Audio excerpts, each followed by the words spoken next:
तुम्हें चुना गया है क्योंकि तुम बहुत खास हो और तुम्हारी जिंदगी का एक बहुत ही खास मकसद है।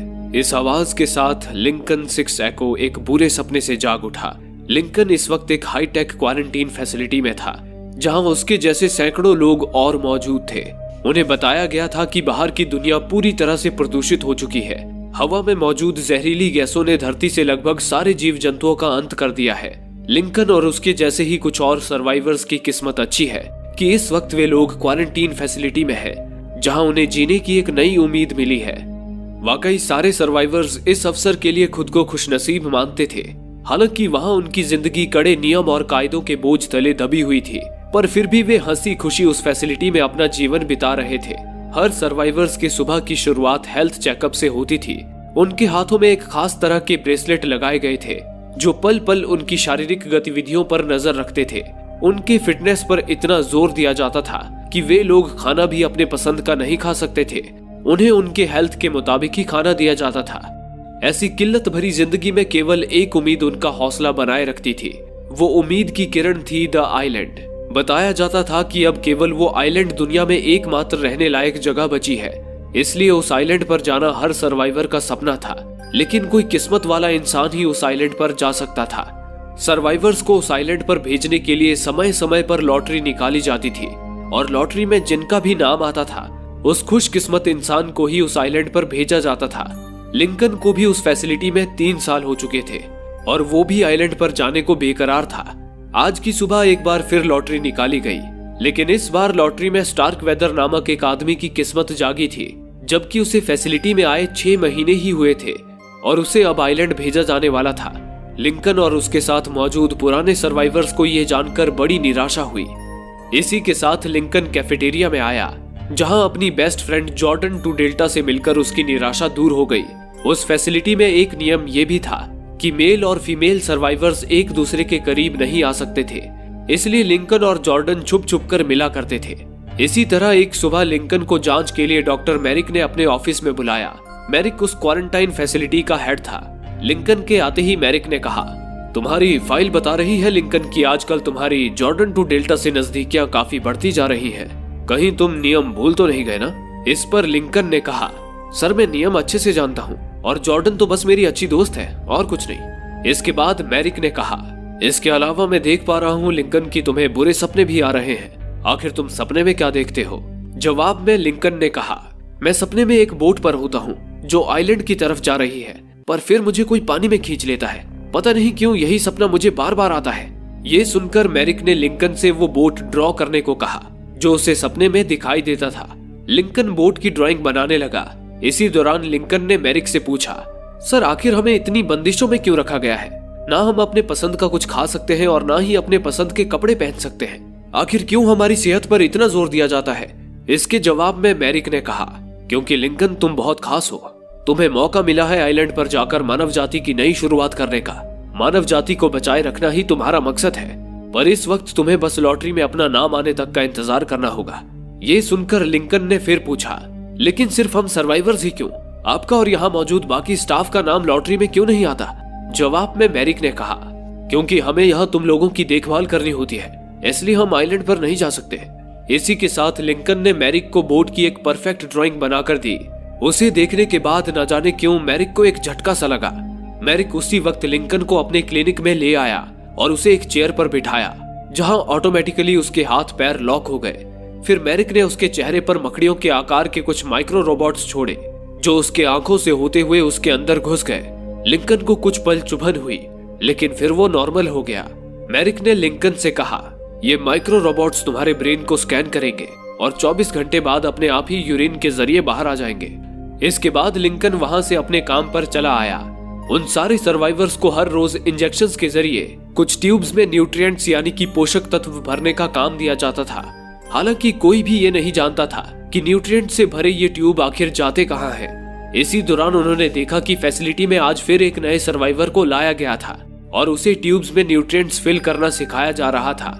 अजीब बात थी कि उस सर्वाइवर की हरकतें बिल्कुल बच्चों की तरह थी। इसी बीच काम के दौरान लीमा नाम की एक प्रेग्नेंट लेडी को लेबर पेन शुरू हो गया, जिससे लीमा गिर पड़ी। हालांकि उस वक्त लीमा के चेहरे पर मुस्कान थी, क्योंकि वहाँ हर प्रेग्नेंट लेडी को डिलीवरी के बाद उसके बच्चे के साथ आइलैंड भेज दिया जाता था। सभी लोग भी लीमा के आइलैंड जाने से खुश थे। उन्होंने लीमा को बधाई दी। इसी के साथ स्टाफ लीमा को व्हील चेयर पर बिठाकर वहां से ले गए। इसके बाद सारे लोग अपने अपने काम पर लग गए। इसी दौरान लिंकन ने अपने कंप्यूटर से एक चिप निकाल दी और कंप्यूटर खराब होने का बहाना बनाते हुए एक स्टाफ से टेक्नीशियन को बुलाने को कहा। लेकिन उस वक्त वो स्टाफ लीमा द्वारा फैलाए कांच के टुकड़ों को साफ करवाने में बिजी था। इसलिए उसने लिंकन को अपनी मास्टर की, जिसे ट्राई की कहा जाता था, देते हुए कहा कि वो खुद जाकर टेक्नीशियन को बुला लाए। इसी तरह लिंकन अक्सर स्टाफ से ट्राई की हासिल कर लेता था और कंटेमिनेशन सूट पहनकर दूसरे सेक्टर में घुस जाता था, जहां किसी भी आम नागरिक का जाना मना था। वहां सिर्फ फैसिलिटी के वर्कर्स ही जा सकते थे। लिंकन वहां फैसिलिटी के एक टेक्नीशियन मैक से मिलने आया था। लिंकन की मैक से अच्छी जान पहचान हो गई थी। वो अक्सर चोरी छुपे मैक से मिलने आया करता था और उससे उस फैसिलिटी के बारे में जानकारी लेने की कोशिश करता था। हालांकि मैक लिंकन के सवालों से दूर भागता था, पर उसे लिंकन पसंद था, इसलिए वो उसे कुछ देर के लिए अपने ऑफिस में रुकने की इजाजत दे देता था। इसी तरह लिंकन मैक के ऑफिस में बैठा था, तभी उसे वहां एक बग दिखा। लिंकन ने बड़ी ही उत्सुकता से उस बग को पकड़ लिया। लिंकन उस बग को ऐसे देख रहा था मानो उसने पहली बार कोई बग देखा हो। वो उस बग को माचिस की डिब्बी में बंद करके अपने साथ ले आया। इसी दौरान दूसरी ओर मैक कंप्यूटर ठीक करने फैसिलिटी के एक लैब में आया हुआ था। उस लैब में कुछ साइंटिस्ट किसी फ्लूइड से भरे एक बड़े से प्लास्टिक के पॉड के साथ कुछ एक्सपेरिमेंट कर रहे थे। तभी उन्होंने उस पॉड से जुड़े एक पाइप को निकाला। उसी पल उस पाइप से खून जैसा कोई तरल बाहर निकला। इसके बाद उन्होंने एक झटके में उस पॉड को चीर दिया। उस पॉड से सारा फ्लूइड बाहर निकल आया। तभी एक हैरान कर देने वाला दृश्य सामने आया। उस पॉड में से एक जीता जागता वयस्क आदमी बाहर निकला, जो बिल्कुल नंगा था और किसी नवजात बच्चे की तरह अपना अंगूठा चूस रहा था, मानो उसने अभी अभी जन्म लिया हो। इतने में ही डॉक्टर वहां आया और उस आदमी को झिंझोड़ते हुए उसकी जांच करने लगा, जैसे वो कोई इंसान नहीं बल्कि सामान हो। उसकी जांच करने के बाद डॉक्टर ने कहा, प्रोडक्ट रेडी है, इस पर टैग लगाओ और आगे के प्रोसेस में भेजो। ये सुनकर एक डॉक्टर ने लेजर से उस आदमी की कलाई पर एक कोड प्रिंट कर दिया और उसके हाथ में भी ठीक वैसा ही ब्रेसलेट पहना दिया जैसा बाकी सर्वाइवर्स के हाथ में होता था। इसी के साथ उसी कमरे के दूसरी ओर मौजूद एक चैम्बर को दिखाया गया, जहां उसी तरह के ढेर सारे और भी प्लास्टिक के पॉड्स रखे हुए थे। वो प्लास्टिक पॉड एक भ्रूण की तरह थे, पर उनके अंदर बच्चे नहीं बल्कि वयस्क इंसान पनप रहे थे। उन सभी पॉड्स में से एक पाइप निकला हुआ था, जो सीधा उन ट्यूब से जुड़ा था जिसमें लिंकन और बाकी सर्वाइवर्स न्यूट्रिएंट्स इंजेक्ट करने का काम करते थे। यानी कि ये न्यूट्रिएंट्स उन पॉड्स में पनप रहे इंसानों तक जाता था, जो उन्हें विकसित होने के लिए ऊर्जा प्रदान करता था। पर सर्वाइवर्स इस बात से बेखबर थे। इसी दौरान दूसरी ओर लिंकन जॉर्डन के पास आया और उसे उस बग के बारे में बताया। उसे सुनकर जॉर्डन उस बग को देखने के लिए एक्साइटेड हो गई, पर लिंकन के मन में कई सवाल उठ रहे थे। उसने जॉर्डन से कहा, मुझे लगता है वो बग बाहर से वेंटिलेशन के जरिए फैसिलिटी में घुस गया होगा, लेकिन ये तो अजीब बात है क्योंकि बाहर की दुनिया में कोई भी जीव जंतु जीवित नहीं बचा है। फिर भला वो बग बाहर जिंदा कैसे था? और गौर करने वाली बात तो ये भी है कि ये लोग आए दिन बाहर से नए सर्वाइवर्स को यहाँ लाते रहते हैं। वो सर्वाइवर्स इतने सालों से बाहर जिंदा कैसे बचे होंगे? लेकिन जॉर्डन को इसमें कुछ अजीब नहीं लगा। उसने कहा, ये तो अच्छी बात है कि उन्हें सर्वाइवर्स मिल रहे हैं। प्रॉब्लम ये है कि तुम कुछ ज्यादा सोचने लगे हो। फिर कुछ समय बाद एक बार फिर फैसिलिटी द्वारा लॉटरी निकाली गई। इस बार आइलैंड जाने के लिए लॉटरी में जॉर्डन का नाम निकला था। ये सुनकर जॉर्डन जैसे खुशी से पागल ही हो गई। लेकिन वहीं लिंकन इस बात से नाखुश था क्योंकि वो अपनी बेस्ट फ्रेंड से बिछड़ने वाला था। पर फिर भी उसने अपने दिल पर पत्थर रखकर खुशी से जॉर्डन को अलविदा कहा। फिर रात के वक्त फैसिलिटी की हरकत जानने की जिज्ञासा ने लिंकन की नींद उड़ा रखी थी। वो बेड पर लेटा उस बग को घूर रहा था। तभी उसे एक आइडिया सूझा। उसके पास अब भी वो ट्राई की मौजूद थी।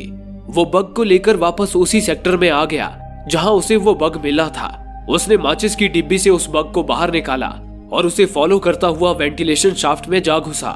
वेंटिलेशन शाफ्ट में आगे बढ़ते हुए उसे एक सीलिंग में एक लूज पैनल मिला। उसने पैनल को ऊपर उठाकर देखा तो पाया कि वो फैसिलिटी के मेडिकल सेक्टर में आ चुका था। लिंकन एक लैब कोट पहनकर चोरी छुपे उस जगह की छानबीन करने लगा। इसी दौरान लिंकन एक कमरे में गया जहां एक ग्लास विंडो के उस पार उसे लीमा नजर आई। वही प्रेग्नेंट लीमा जिसे सुबह डिलीवरी के लिए वहां लाया गया था। लीमा ने एक प्यारी सी बच्ची को जन्म दिया था। लीमा बहुत खुश थी कि अब उसे और उसके बच्चे को आइलैंड भेज दिया जाएगा, जहां वे सुकून और आजादी से रहेंगे। लेकिन तभी एक डॉक्टर ने लीमा के हाथ पैरों को स्ट्रेचर से बांध दिया और उसी पल एक दूसरे डॉक्टर ने लीमा को पॉइजन इंजेक्ट करके उसे हमेशा के लिए मौत की नींद सुला दिया। लिंकन दहशत भरी निगाहों से बस ये दृश्य देखता रह गया। इतने में ही वो डॉक्टर लीमा के बच्चे को उठाकर एक दूसरे कमरे में ले आई। तभी एक अजीब दृश्य सामने आया। वहां तो लीमा की एक हम शक्ल मौजूद थी जो अपने हस्बैंड के साथ आई हुई थी। डॉक्टर ने वो बच्ची उन्हें सौंपते हुए कहा, मुबारक हो, आपको लड़की हुई है। उस बच्ची को पाकर वो कपल ऐसे खुश हुए मानो वो उन्हीं की बच्ची हो। डॉक्टर ने आगे उनसे कहा, मैं उम्मीद करती हूँ कि आपको हमारी सर्विस पसंद आई होगी। आपके साथ हमारा कॉन्ट्रैक्ट यहीं खत्म होता है। ये कहकर वो डॉक्टर चली गई। इसी के साथ एक ऑपरेशन थिएटर को दिखाया गया, जहां डॉक्टर्स एक आदमी का ऑपरेशन कर रहे थे। वो आदमी कोई और नहीं बल्कि स्टार्क वेदर था, जिसने शुरुआत में लॉटरी जीती थी और उसे आइलैंड भेजा जाने वाला था। लेकिन यहाँ तो मामला कुछ और ही था। डॉक्टर्स उसे आइलैंड भेजने के बजाय ऑपरेशन करके उसका लिवर निकाल रहे थे। तभी उन्होंने जैसे ही स्टार्क वेदर के सीने पर चीरा लगाया तो वो अचानक बेहोशी से जाग उठा। खुद को उस हाल में पाकर स्टार्क वेदर बहुत ज्यादा घबरा गया और बेकाबू होकर ऑपरेशन थिएटर से कॉरिडोर की तरफ भागने लगा। लेकिन तभी दो गार्ड्स ने हार्पून गन से उस पर तीर छोड़े जो सीधा उसके पैरों में जा घुसे और स्टार्क वेदर वहीं गिर पड़ा। स्टार्क वेदर गार्ड से अपनी जान की भीख मांगता रहा, पर गार्ड्स उसे घसीटते हुए वहां से ले गए। गार्ड्स की ये हैवानियत देख लिंकन कांप उठा। वो वहीं एक कोने में दुबक कर बैठा था। तभी एक गार्ड ने लिंकन को देखा। हालांकि लैब कोट पहने देख उसे लगा कि लिंकन उनके स्टाफ का ही आदमी है। उसने लिंकन को सहारा देकर उठाया और मुस्कुराते हुए कहा, तुम तो ऐसे डर गए जैसे ये सब पहली बार देख रहे हो। बस इतना सुनते ही लिंकन को समझ आ गया कि आइलैंड भेजे जाने के नाम पर वहां लोगों की हत्या की जा रही है। इसका मतलब था कि जॉर्डन की भी जान खतरे में थी। लिंकन फौरन जॉर्डन को रोकने भागा। इसी दौरान उधर डॉक्टर मैरिक को भी स्टार्क वेदर के साथ हुई घटना की खबर मिली। वो हड़बड़ाया हुआ सिक्योरिटी रूम में पहुंचा और सिक्योरिटी फुटेज चेक करने लगा। तभी उसकी पैनी नजरों ने लिंकन को एक कोने में छुपे हुए देख लिया। मैरिक ने सारे गार्ड से कहा, हमारा प्रोडक्ट लिंकन 6 एको भागने की फिराक में है, उसे किसी भी हाल में पकड़ो। ये सुनकर सारे गार्ड्स लिंकन की तलाश में लग गए। उधर लिंकन भागता हुआ जॉर्डन के पास आया और उसे बताया कि उसे किसी आइलैंड में नहीं भेजा जाने वाला, बल्कि उसकी हत्या कर दी जाएगी। लिंकन ने जॉर्डन को बताया कि कैसे उन लोगों ने लीमा और स्टार्क वेदर की हत्या की, लेकिन जॉर्डन को लिंकन की बातों पे यकीन नहीं हो रहा था। पर तब तक गार्ड्स लिंकन की तलाश में हर तरफ फैल चुके थे, इसलिए लिंकन जबरदस्ती जॉर्डन को भगाकर वहां से ले जाने लगा। गार्ड्स ने लिंकन और जॉर्डन को पकड़ने की भरपूर कोशिश की, लेकिन लिंकन और जॉर्डन किसी तरह उन्हें चकमा देकर फैसिलिटी से बाहर निकल आए और एक ब्रिज पर पहुंच गए। अब उनके सामने उस आइलैंड का खूबसूरत नजारा था। उन्हें पूरा यकीन था कि वो ब्रिज उन्हें आइलैंड तक ले जाएगी। लेकिन तभी वे लोग जब ब्रिज पर थोड़ा आगे गए तो अचानक आइलैंड का वो नजारा गायब ही हो गया। अब आगे उन्हें आइलैंड की जगह केवल एक ऊंची इमारत नजर आ रही थी। दरअसल वहां केवल आइलैंड का होलोग्राफिक प्रोजेक्शन लगा हुआ था, जिससे फैसिलिटी में मौजूद लोगों को लगता था कि वो आइलैंड का नजारा देख रहे हैं, जबकि असल में तो वो आइलैंड बस एक झूठ था। लिंकन और जॉर्डन आगे बढ़ते रहे और आगे जाकर वे लोग एक सुरंग में आ गए। फिर जब वे लोग उस सुरंग से बाहर निकले तो वे एक सुनसान बीहड़ इलाके में थे, खुले आसमान के नीचे, जहां का वातावरण बिल्कुल साफ था। बाहर ना कोई प्रदूषण फैला था और ना ही कोई तबाही मची थी। तो अब सवाल आता है कि आखिर ये नकली क्वारंटीन जोन क्यों बनाया गया था और क्यों सर्वाइवर्स को आइलैंड भेजने का झांसा देकर उनकी हत्या की जा रही थी। दरअसल वे सारे सर्वाइवर्स कोई असली इंसान नहीं, बल्कि असली इंसानों के क्लोन्स थे, जिन्हें उसी फैसिलिटी के लैब में बनाया गया था। इस प्रोजेक्ट की शुरुआत डॉक्टर मैरिक ने ही की थी और इस प्रोजेक्ट का मकसद था अमीर लोगों को लंबी उम्र देना। मैरिक की इस फैसिलिटी में कोई भी अमीर इंसान पैसे देकर अपना क्लोन बनवा सकता था। इसके लिए केवल उस इंसान के डीएनए सैंपल की जरूरत पड़ती थी। वे क्लोन्स भ्रूण जैसे एक पॉड में पनपते थे और क्लाइंट के एज के मुताबिक ही वयस्क रूप में ही जन्म लेते थे। क्लोन के जन्म लेने के बाद उनके दिमाग में ये मेमोरी इम्प्लांट कर दी जाती थी कि वे लोग क्वारंटीन जोन में हैं, क्योंकि बाहर की दुनिया प्रदूषित हो चुकी है, जिससे दुनिया के सारे जीव जंतु खत्म हो गए हैं और अब सिर्फ एक ही ऐसा आइलैंड बचा है जो इंसानों के रहने के लिए सुरक्षित है। जबकि असलियत तो ये थी कि जब भी मैरिक के किसी क्लाइंट को ऑर्गन ट्रांसप्लांट जैसे कि हार्ट, किडनी, लिवर या स्किन की भी जरूरत पड़ती थी, तब मैरिक के लोग लॉटरी निकालते थे और लॉटरी में उस क्लाइंट के क्लोन को ही आइलैंड भेजने के लिए चुनते थे। पर वे उस क्लोन को आइलैंड ले जाने के बहाने उसका चीर फाड़ करके उससे जरूरत के मुताबिक ऑर्गन निकाल लेते थे और अपने क्लाइंट को भेज देते थे। उसके बाद मैरिक उसका नामो निशान तक मिटा देता था। ऑर्गन्स निकालने के अलावा क्लोन्स का इस्तेमाल बच्चे पैदा करने के लिए भी किया जाता था। अमीर महिला बच्चे पैदा करने के पीड़ादायक अनुभव से बचने के लिए अपने क्लोन से ही बच्चे पैदा करवा लेती थी और फिर बच्चा होने के बाद उस क्लोन को भी मार दिया जाता था। हालांकि मैरिक ने अपने इस हैवानियत भरे काम को दुनिया से छुपा कर रखा था। मैरिक ने अपने क्लाइंट्स को ये भरोसा दिलाया था कि उनके क्लोन्स हमेशा निष्क्रिय अवस्था में रहते हैं। उनमें ना तो सोचने समझने की क्षमता है और ना ही वो चल फिर सकते हैं। वो बिल्कुल भी इंसान की तरह नहीं है। यही वजह थी कि बड़े बड़े लोग, यहाँ तक कि पॉलिटिशियंस भी मैरिक के इस बिजनेस में पैसे इन्वेस्ट करते थे। लेकिन हकीकत तो इससे बिल्कुल उलट थी। और अगर ये हकीकत मैरिक के किसी क्लाइंट को पता चल जाती तो मैरिक का ये प्रोजेक्ट बंद हो सकता था। यही वजह थी कि मैरिक लिंकन और जॉर्डन के भाग जाने से इतना चिंतित था। मैरिक ने उसी वक्त एक फॉर्मर सोल्जर एल्बर्ट लॉरेंट को फैसिलिटी में बुलाया, जो एक प्राइवेट सिक्योरिटी सर्विस चलाता था। मैरिक ने एल्बर्ट को लिंकन और जॉर्डन को किसी भी हाल में पकड़कर फैसिलिटी में वापस लाने का कॉन्ट्रैक्ट दिया। मैरिक ने एल्बर्ट से कहा, जॉर्डन की स्पॉन्सर सारा जॉर्डन एक कार एक्सीडेंट के बाद से ही कोमा में है। उसे 48 घंटे के भीतर कुछ जरूरी ऑर्गन ट्रांसप्लांट की जरूरत है, इसलिए मैं चाहता हूँ कि तुम जल्द से जल्द जॉर्डन को पकड़कर यहाँ ले आओ।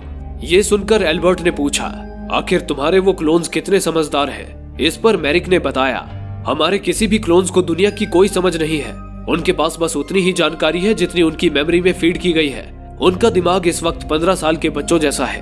हमने उन्हें ऐसा बनाया है कि वो हमसे कोई सवाल न करे। लेकिन हाल ही के दिनों में लिंकन के दिमाग में बहुत से सवाल उठने लगे थे, जो कि एक असाधारण बात है। हालांकि उसके दिमाग के जांच के लिए मैंने उसके अंदर माइक्रो रोबोट्स डाले थे। उसका नतीजा आना भी बाकी है। बिना नतीजे के हम लिंकन की समझदारी का अंदाजा नहीं लगा सकते। ये जानकारी लेने के बाद एल्बर्ट अपनी टीम को लेकर लिंकन और जॉर्डन की तलाश में निकल गया। उधर दूसरी ओर लिंकन और जॉर्डन भागते हुए सड़क तक आ पहुंचे थे। वे दोनों बाहर की दुनिया को देख काफी ज्यादा एक्साइटेड थे। तभी लिंकन को सड़क के किनारे एक साइन बोर्ड दिखा जिसमें रूट 39 लिखा हुआ था। लिंकन को वो कुछ जाना पहचाना लगा। उसने अपने जेब से वो माचिस की डिब्बी निकाली जिसमें उसने उस बग को पकड़ा था। वो माचिस की डिब्बी एसीज एंड स्पेड्स नाम के एक बार की थी और वो बार भी रूट 39 में ही था। वो माचिस की डिब्बी उस टेक्नीशियन मैक की थी, इसलिए लिंकन को यकीन था कि मैक उसे वही मिलेगा। इसलिए वो जॉर्डन को लेकर उस रास्ते चल दिया। कुछ देर बाद वे लोग उस बार में पहुंच गए। वहीं उन्हें मैक मिल गया। मैक को जब पता चला कि लिंकन और जॉर्डन फैसिलिटी से भाग आए हैं तो वो बहुत ज्यादा घबरा गया और उन्हें वहां से एक सुरक्षित जगह पर ले आया। इस बार मैक ने लिंकन और जॉर्डन को उनके सारे सवालों के जवाब दिए कि वे क्लोन्स हैं और उनका इस्तेमाल उनकी बॉडी से ऑर्गन्स निकालने के लिए किया जाता है। हकीकत जानकर लिंकन और जॉर्डन के आश्चर्य का ठिकाना न रहा। आगे जॉर्डन ने मैक से कहा, क्यों न हम अपने स्पॉन्सर को ढूंढे और उन्हें बताएं कि हमारे साथ कितना अत्याचार हो रहा है। वो हमारी मदद जरूर करेंगे। लेकिन मैक ने उन्हें समझाया, देखो दोस्त, इस दुनिया में अगर किसी इंसान की जान पर बन आए तो वो जीने के लिए कुछ भी कर सकता है। इंसान तो जीने के लिए किसी दूसरे इंसान का भी ऑर्गन अपने अंदर ट्रांसप्लांट कराने को तैयार हो जाता है। और तुम पर तो उन्होंने पैसे इन्वेस्ट किए हैं, इसलिए तुम्हारा ऑर्गन निकलवाने से पहले वो एक बार भी नहीं सोचेंगे। पर लिंकन ने कहा, हमारे पास इसके अलावा और कोई रास्ता नहीं है, इसलिए तुम्हें हमारी मदद करनी ही होगी। ये सुनकर मैक लिंकन और जॉर्डन की मदद करने को तैयार हो गया। मैक ने कंप्यूटर पर चेक करके लिंकन को बताया कि उसके स्पॉन्सर का नाम टॉम लिंकन है और वो लॉस एंजलिस में रहता है। ये बताकर मैक फौरन लिंकन और जॉर्डन को रेलवे स्टेशन छोड़ने जाने लगा। रास्ते में मैक ने उन्हें अपना क्रेडिट कार्ड और कुछ कैश दिए ताकि वे अपने लिए खाना और जरूरी सामान ले सके। इस दौरान दूसरी ओर एल्बर्ट और उसकी टीम चप्पे चप्पे पर लिंकन और जॉर्डन की तलाश कर रहे थे। उधर लिंकन रेलवे स्टेशन पहुंचते ही टॉयलेट गया, जहां उसकी यूरिन के साथ वो माइक्रो रोबोट्स बाहर निकल आए जो मैरिक ने उसके अंदर डाले थे। तभी एल्बर्ट की टीम ने उन माइक्रो रोबोट्स को डिटेक्ट कर लिया और वे लोग भी रेलवे स्टेशन की ओर निकल पड़े। इस बात से बेखबर उधर मैक ने लिंकन और जॉर्डन को लॉस एंजलिस जाने वाली ट्रेन की टिकट देते हुए कहा, मैं बस तुम्हारा यहीं तक साथ दे सकता हूँ। लॉस एंजलिस जाकर तुम्हें अपने स्पॉन्सर का एड्रेस खुद ढूंढना होगा। लिंकन और जॉर्डन ने इस मदद के लिए मैक का शुक्रिया अदा किया। फिर मैक उनके लिए लॉस एंजलिस का मैप लाने चला गया। इसी दौरान उधर एल्बर्ट के साथी भेस बदलकर रेलवे स्टेशन में घुस आए और लिंकन और जॉर्डन को ढूंढने लगे। पर तभी मैक ने उनमें से एक आदमी को पहचान लिया और चिल्लाकर लिंकन और जॉर्डन को वहां से भागने को कहा, लेकिन एल्बर्ट के उस आदमी ने मैक को गोली से उड़ा दिया। ये देख लिंकन और जॉर्डन सन्न रह गए। एल्बर्ट की टीम मौत बनकर लिंकन और जॉर्डन के पीछे लग गई, पर लिंकन और जॉर्डन किसी तरह उन्हें चकमा देकर ट्रेन में चढ़ गए और लॉस एंजलिस की ओर रवाना हो गए। उधर एल्बर्ट और उसकी टीम को मैक की तहकीकात करते हुए पता चला कि मैक का क्रेडिट कार्ड गायब है, जबकि मैक ने कुछ देर पहले ही क्रेडिट कार्ड से ट्रेन टिकट लिया था। वे समझ गए कि जरूर मैक ने लिंकन और जॉर्डन को अपना क्रेडिट कार्ड दिया है। इसके बाद वे लोग भी लॉस एंजलिस की ओर रवाना हो गए। दूसरी ओर लिंकन और जॉर्डन जब लॉस एंजलिस पहुंचे तो शहर की चकाचौंध को देख आश्चर्य में पड़ गए, पर एल्बर्ट अपने साथियों के साथ उनसे पहले ही लॉस एंजलिस पहुंच चुका था और अपने टेक्नीशियन की मदद से स्ट्रीट्स पर लगे सीसीटीवी कैमरों के जरिए जॉर्डन और लिंकन की तलाश कर रहा था। तभी उनके कंप्यूटर ने लिंकन और जॉर्डन को लोकेट कर लिया। एल्बर्ट अपने साथियों के साथ उसी वक्त उस लोकेशन की ओर निकल गया, लेकिन एल्बर्ट की वहां पहुंचने से पहले ही पुलिस ने लिंकन और जॉर्डन को पकड़ लिया। दरअसल पुलिस समझ रही थी कि वे दोनों मैक का खून करके भाग रहे हैं। पुलिस लिंकन और जॉर्डन की बिना कोई बात सुने उन्हें अरेस्ट करके ले जाने लगी। ये देख एल्बर्ट की चिंता बढ़ गई, क्योंकि अगर पुलिस को पता चल जाता कि लिंकन और जॉर्डन क्लोन्स हैं, तो मैरिक के लिए मुसीबत खड़ी हो सकती थी। इसलिए एल्बर्ट अपने साथियों के साथ पुलिस की गाड़ी का पीछा करने लगा। उधर लिंकन पुलिस को बताने की कोशिश कर रहा था कि उसने मैक को नहीं मारा, बल्कि मैक तो उसका दोस्त था, पर पुलिस लिंकन की बात सुनने को तैयार नहीं थी। उन्होंने अपने कंप्यूटर पर लिंकन की इंफॉर्मेशन निकाली। तब उन्हें लिंकन के स्पॉन्सर टॉम लिंकन की इंफॉर्मेशन दिखाई दी। उस इंफॉर्मेशन से लिंकन को अपने स्पॉन्सर का एड्रेस मिल गया। इतने में ही पुलिस वालों ने सिग्नल पर गाड़ी रोकी। तभी एक तेज रफ्तार ट्रक ने पुलिस की गाड़ी को जोरदार टक्कर मार दिया। वो ट्रक एल्बर्ट की ही थी। खुशकिस्मती से उस टक्कर में लिंकन और जॉर्डन सही सलामत बच गए। एल्बर्ट की टीम ने उन्हें पकड़ने के लिए आसपास स्मोक बॉम्ब फेंक दिया और पुलिस की नकली यूनिफॉर्म पहनकर उन्हें पकड़ने आए। लेकिन तभी पुलिस की एक और यूनिट वहां पहुंच गई और एल्बर्ट की टीम पर गोलियां बरसाने लगी।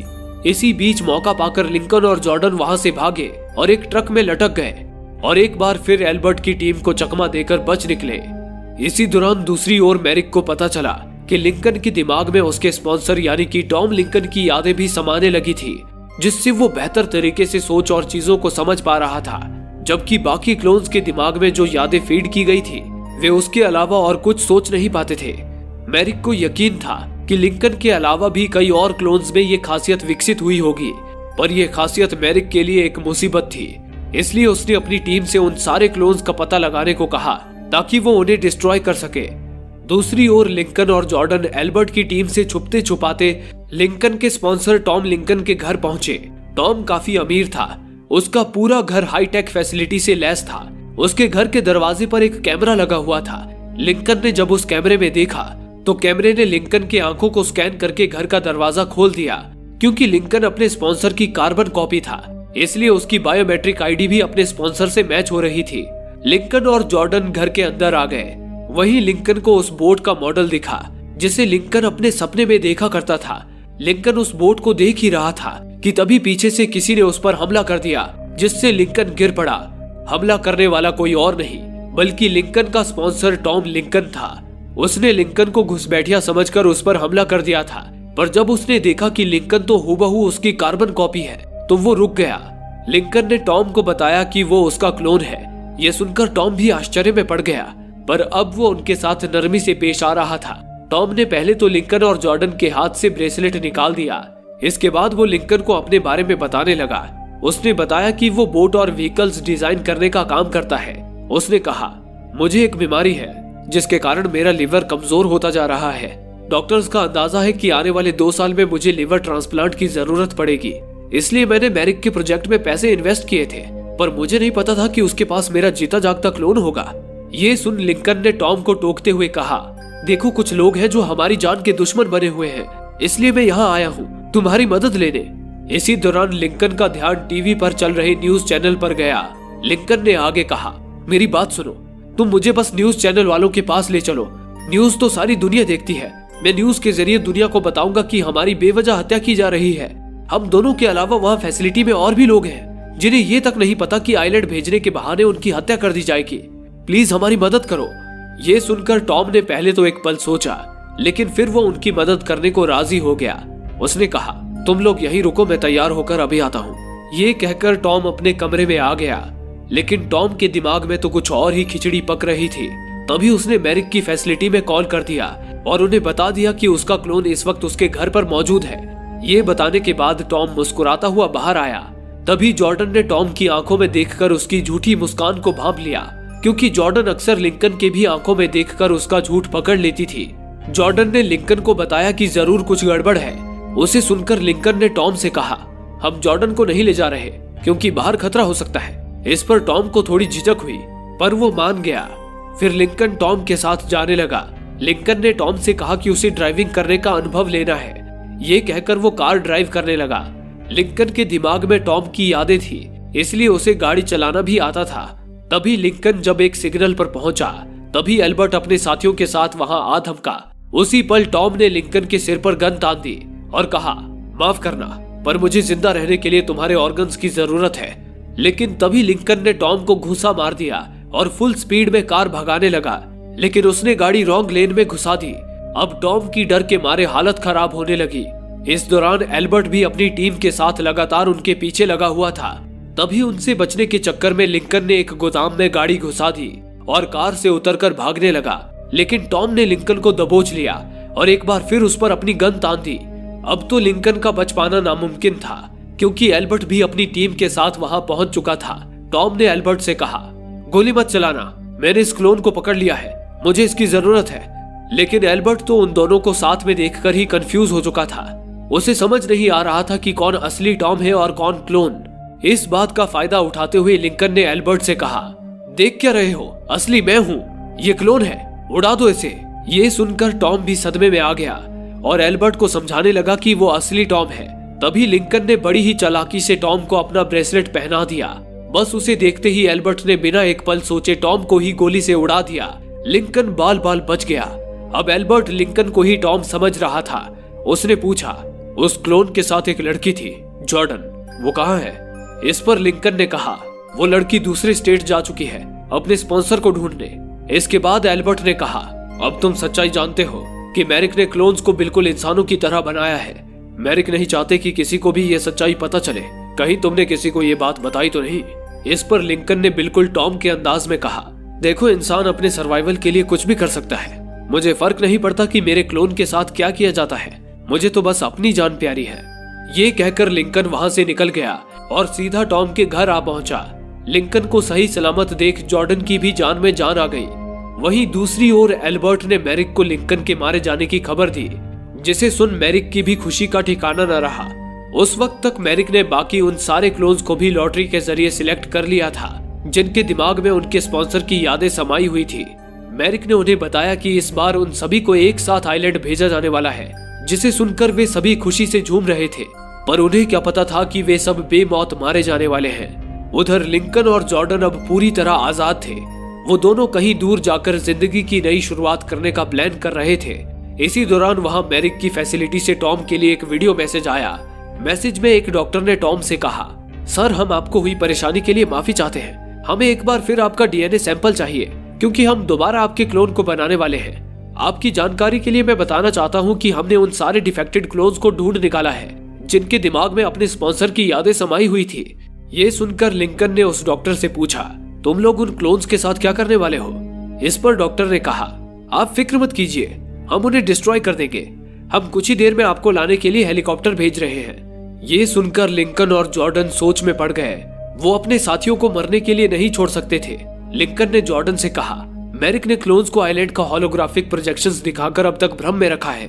अगर हम उस होलोग्राफिक ग्रिड को बंद कर दें, तो हकीकत हमारे साथियों के सामने होगी और तब वे अपनी आजादी के लिए लड़ेंगे। मैंने फैसिलिटी से भागते वक्त होलोग्राफिक ग्रिड का कंट्रोल रूम देख लिया था। अब बस हमें किसी भी तरह वहां पहुंचना होगा।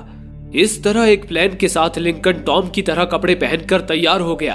कुछ देर बाद मैरिक की फैसिलिटी से एक हेलीकॉप्टर वहां आया, जिसमें बैठकर लिंकन अपने प्लान को अंजाम देने फैसिलिटी की ओर निकल पड़ा। लेकिन इसी दौरान उधर जॉर्डन कुछ देर के लिए घर से बाहर आ गई और बच्चों को आइसक्रीम बांटती हुई उनके साथ समय बिताने लगी। लेकिन तभी उसने मैक के दिए क्रेडिट कार्ड से पेमेंट करने की गलती कर दी। इससे एल्बर्ट को जॉर्डन की लोकेशन पता चल गई और वे लोग उसी वक्त वहां आ धमके। उन्होंने जॉर्डन को धर दबोचा और उसे पकड़कर फैसिलिटी में ले आए। इस दौरान जॉर्डन की आंखों में आंसू और चेहरे पर मायूसी थी। उसे देख एक पल को एल्बर्ट भी मायूस सा हो गया। इधर एक और जॉर्डन के ऑर्गन्स निकालने एक गार्ड उसे ऑपरेशन थिएटर में लेकर गया, तो वहीं दूसरी ओर एक डॉक्टर लिंकन का डीएनए सैंपल लेने उसे अपनी लैब में ले आया।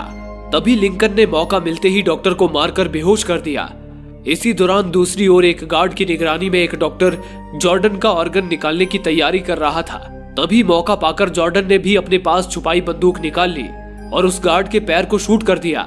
दरअसल जॉर्डन ने जानबूझकर खुद को पकड़वाया था ताकि वो फैसिलिटी में घुस सके।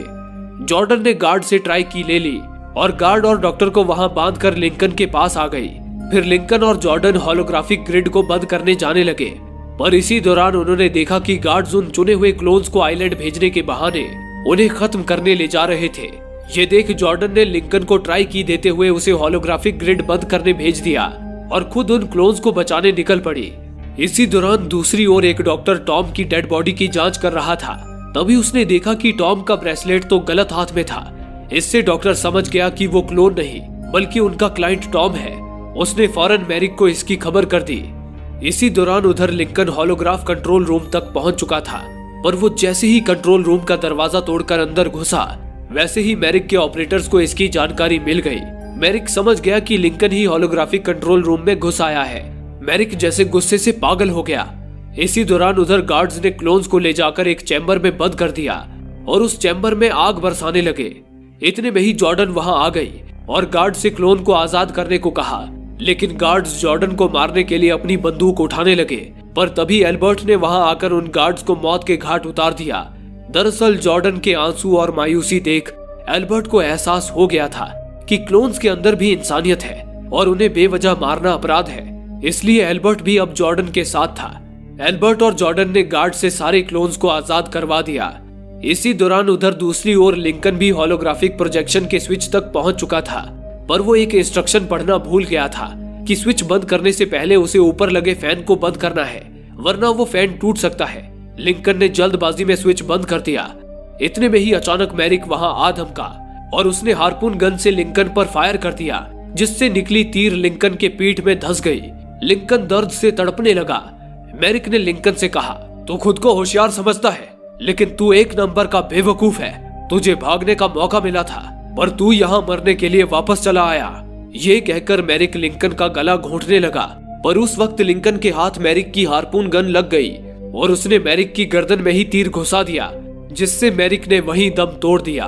इतने में ही वो टरबाइन फैन टूट गया, जिससे वो होलोग्राफिक ग्रिड भी तबाह हो गया और आइलैंड का वो प्रोजेक्शन गायब हो गया। अब हकीकत सारे क्लोन्स के सामने थी। उन्हें पता चल गया कि बाहर ना कोई आइलैंड है और ना प्रदूषण। वे सभी फौरन फैसिलिटी से बाहर निकल आए। लिंकन और जॉर्डन की बदौलत अब सारे क्लोन्स आजाद थे और आज से उनकी जिंदगी की एक नई सुबह हो रही थी। दोस्तों, विज्ञान और नई तकनीक के नाम पर इंसानियत का सौदा करना अन्याय है। हर जीव, चाहे वो प्रकृति से जन्मा हो या मानव द्वारा बनाया गया हो, आजादी हर किसी का अधिकार है। इसी संदेश के साथ ये फिल्म यहीं खत्म होती है। दोस्तों, आप में से काफी लोगों का कहना है कि हमारे वीडियोस आप तक नहीं पहुंच पा रहे हैं। उसके लिए आप सब्सक्राइब बटन को दबाने के बाद नोटिफिकेशन के बेल आइकन पर क्लिक करें और ऑल का ऑप्शन सिलेक्ट कर लें, ताकि हमारी सारी वीडियोस की नोटिफिकेशन आप तक पहुंच सके। धन्यवाद।